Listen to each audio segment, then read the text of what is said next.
ముఖ్యంగా విజయనగర నృపతుల హయాంలో ఈ ప్రాంతంలో ఎన్నో గుళ్ళు గోపురాలు వెలిశాయి. వాటిల్లో మేటి శ్రీ కోదండ రామాలయం. ప్రస్తుతం ఈ దేవళం తిరుమల తిరుపతి దేవస్థానముల వారి అనుబంధ ఆలయాల్లో ఒకటి. 16వ శతాబ్దం ప్రథమార్థంలో విజయనగర చక్రవర్తి అచ్యుతదేవరాయల కాలాన నిర్మితమైన ఈ మహిమాన్వితమైన గుడి ఆవరణలో దక్షిణాభిముఖంగా వీర హనుమంతుణ్ణి ఓ బండకు గండరించి ఉన్నారు. వీర గంభీరాకృతిలో వెలిసి ఉన్న హనుమ వాయు వేగంతో చరించే భంగిమలో దర్శనమిస్తారు. ఈ ఆంజనేయ స్వామిని పూజించడం వల్ల సకల రోగాలు నయమై ఆయురారోగ్యాలు సిద్ధిస్తాయని భక్తుల నమ్మకం. ఇక్కడి గర్భాలయానికి అభిముఖంగా చిన్న మందిరంలో సైతం భక్తాంజనేయ స్వామి కొలువై ఉన్నారు.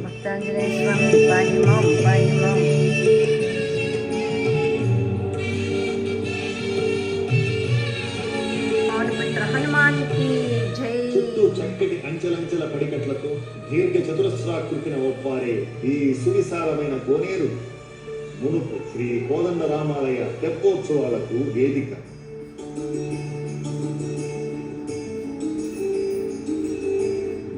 ఈ కోనేటి గట్టున తూర్పు ముఖాభిముఖంగా శ్రీ ప్రసన్నాంజనేయ స్వామి వెలసి ఉన్నారు. ప్రసన్నాంజనేయ స్వామి పాహిమాం పాహిమాం రక్షమాం రక్షమాం.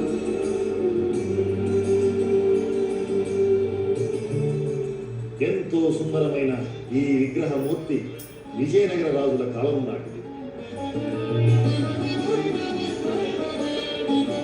విజయనగర రాజుల కాలం నాటిదట. ఆరుబయలు అరుదించి ఉన్న ఈ దైవానికి ఇటీవలే ఒక మందిరాన్ని నిర్మించారు. శ్రీ స్వామివారిని దర్శించి పూజించడం వల్ల సర్వకార్యాలు సిద్ధిస్తాయని విశ్వాసం. శ్రీకోట వీరాంజనేయ స్వామి. తిరువేంగడం అనే తిరుమల ప్రాచీన సరిహద్దుల్లో ఒకటి ఎర్రగుంటల కోట. ఇది మట్టి లేదా మట్లరాజుల స్థావరం. దీన్ని వైకోట అని వ్యవహరిస్తారు. కడప జిల్లా ఓబులవారిపల్లె మండలంలోని వైకోట చారిత్రక ప్రాధాన్యత గల ఊరు.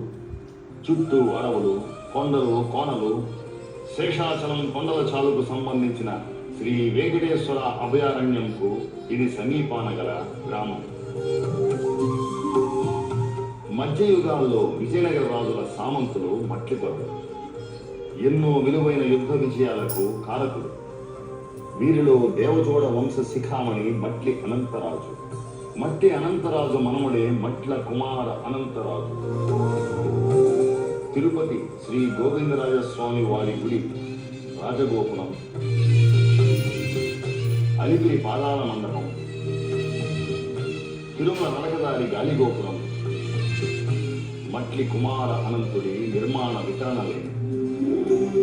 చంద్రగిరి దుర్గంలో వైకోట కోట ముఖద్వారాన వీరాంజనేయ స్వామి వెలిసి ఉంటారు. భక్తజన మందారుడైన శ్రీ స్వామిని ఆరాధిస్తే భూత ప్రేత గ్రహ దోషాలు తొలగి ఆంజనేయ స్వామి గుళ్ళన్నీ చూపిస్తున్నారు.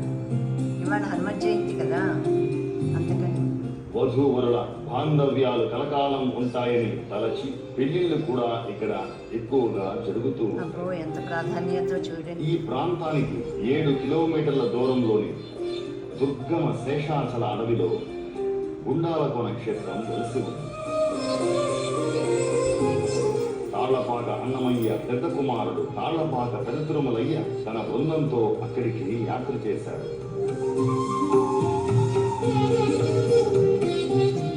ఈ సందర్భంగా అక్కడి ఓ గుహలో భక్తాంజనేయ స్వామిని ప్రతిష్ఠించారు. ఈ మేరకు వేసిన ఓ శాసనం నాటి చారిత్రక లేఖనానికి విలువైన సాక్షి. ఎస్వి భక్తి ఛానల్ జట్టు శివోహం తలకోన నుండి గుండాలకోన సాహసయాత్ర అనే శీర్షికన ఇక్కడి హనుమంతుడిని చిత్రీకరించింది. ఎన్నో విశేషాలను దృశ్యమానమనవించింది.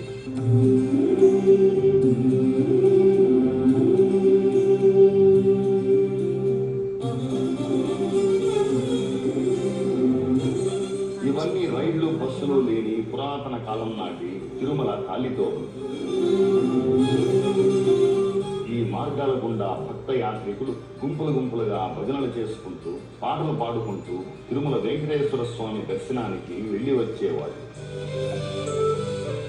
వైకోటలో రామాయణ కాలం నాటి వివేకి హనుమ వృద్ధ సహచరుడు జాంబవంతుడి ఆరాధనకు రావడం గమనార్హం. ఊరి పేరు వైకోట శివాలలోని ఓ పాతిన రాయిని జాంబవంతుడి గుండుగా పిలుస్తారు.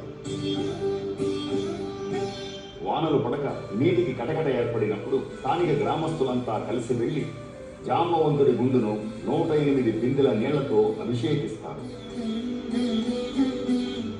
ఎంతో భక్తి శ్రద్ధలతో నమ్మక విశ్వాసాలతో చేసే ఈ ప్రతిచర్య మూలంగా 3 రోజుల్లోపు జలజలమంటూ ఆకాశ జలాలు వర్షాలు కురిసి ఈ పరిసరాలు కలకల్లాడుతూ ఉంటాయని వర్షాలు పడటానికి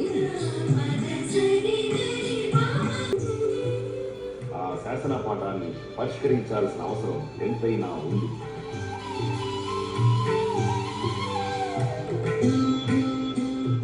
ఈ నేపథ్యంలోనిదే వైకోటకి సమీపంలోని శ్రీ సంజీవరాయ స్వామి గుడి. సంజీవరాయ స్వామి గుడి వెరైటీస్ పాడీకి ప్రసిద్ధి చెందిన మంగంపేట గనుల దగ్గర గల గోవిందం పల్లె పూర్వం కడప నుంచి తిరుమలకు వెళ్లే భక్తయాత్రికుల ఒకానొక నడక మార్గం. మంగంపేట పూర్వనామం పెనువాల పట్టణం. 13వ శతాబ్ది ప్రథమార్థంలో చాళుక్య రాజు సిద్ధిదేవ మహారాజు నిర్మించిన ఈ పురం అవశేషాలు ప్రస్తుతం కనుమరుగైపోయాయి. చుట్టుపక్కల ఊరి వాళ్ళు కలిసి శ్రీ సంజీవరాయ స్వామికి చక్కటి గుడి కట్టించారు. రామరావణ యుద్ధంలో మూర్ఛిల్లిన లక్ష్మణస్వామిని స్వస్థత పరిచేందుకు హనుమంతుడు సంజీవని పర్వతాన్ని వెకిలించుకు వెళుతున్న భంగిమలో ఇక్కడి ఆంజనేయ స్వామి దర్శనమిస్తారు. భక్తాంజనేయ స్వామి గుడి ఆంజనేయపురం. తిరుపతి పరిసరాల్లో ఆంజనేయ స్వామి వారి పేరిట ఒక ఊరే ఉండడం విశేషం. ఒక ఊరి పేరు చదివారా? తిరుపతి కడప ప్రధాన రహదారిలోని అటవీ సమీప గ్రామం ఆంజనేయపురం. ఇది ప్రాచీన కాలం నుంచి ప్రాచుర్యంలో ఉన్న దేవాలయం. తిరుమలకు 4 ప్రధాన నడక మార్గాల్లో ఒకటి స్వామి పాదాల దోవ. స్వామి పాదాల దోవకు దారి తీసే అడవి బాట ముగ్దాలలో ఉన్న హనుమంతుల వారిని అక్కడి నుంచి తెచ్చి ఇక్కడ ప్రతిష్ఠించారని ఓ కథనం. జై శ్రీరామ్. ఆంజనేయపురంలో హనుమంతుల వారికి ఓ చూడచక్కని గుడి ఉంది.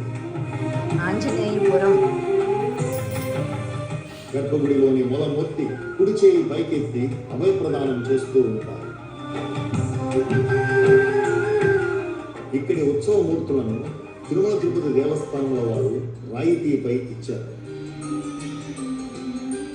ఆలయ అర్ధమండప ముఖమండప విమాన గోపురాలు పునరుద్ధరణ పూర్తయిన తరువాత శ్రీ కంచి కామకోటి పీఠాధిపతి జగద్గురు శ్రీ జయేంద్ర సరస్వతి స్వామి వారిచే 1985వ సంవత్సరం మే నెల 3న కుంభాభిషేకం జరిగింది.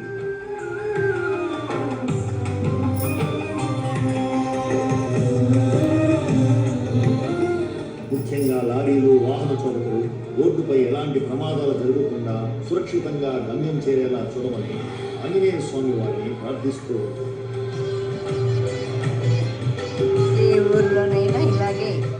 ఇంకా సిద్ధి వినాయక స్వామి నవగ్రహాలు సైతం ఈ ఆలయ ప్రాంగణంలో ప్రతిష్ఠితమై ఉన్నాయి.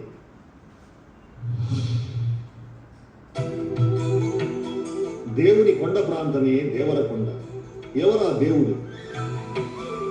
ఇంకెవరు? తిరుమల దేవత శ్రీ వెంకటేశ తిరుమాలి. వెంకటేశ పాహిమాం శ్రీనివాస రక్షమాం. కర్ణాటక దేశం నుంచి తిరుమల కొండకు వెళ్లే వాళ్ళు మొదట భాక్రాపేట దగ్గర గల బాల వెంకటేశ్వర స్వామి గుడిలో బస చేసేవారు. బాల వెంకటేశ్వర స్వామి గుడట.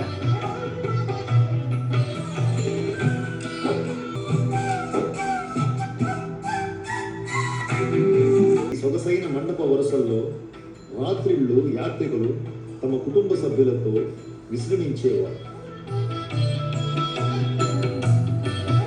పూర్వం ఏమీ లేని మరుసటి రోజుల్లో రోజు బాల వెంకటేశ్వర స్వామి గుడి నుండి బయలుదేరి దేవరకొండ చేరుకుని శ్రీ వెంకటేశ్వర స్వామిని సేవించుకుని వెంకటేశ పాహిమాం. అడవి బాట పట్టి శ్యామకోనలోని సద్దిపూళ్ల పంట టెంకాయనట్టు మార్గాల గుండా తిరుమల కొండ చేరుకునేవారు. కొండల్ని కొలవడం ఓ పురా సంప్రదాయం. కొండలు దేవతల నివాస స్థలాలు. చిత్తూరు జిల్లా భాక్రాపేట నుండి తలకోనకు దారితీసే మార్గాన ఓ మలుపు దగ్గర తలకోన దేవరకొండ జలపాతం తారసపడుతుంది. ప్రసిద్ధి.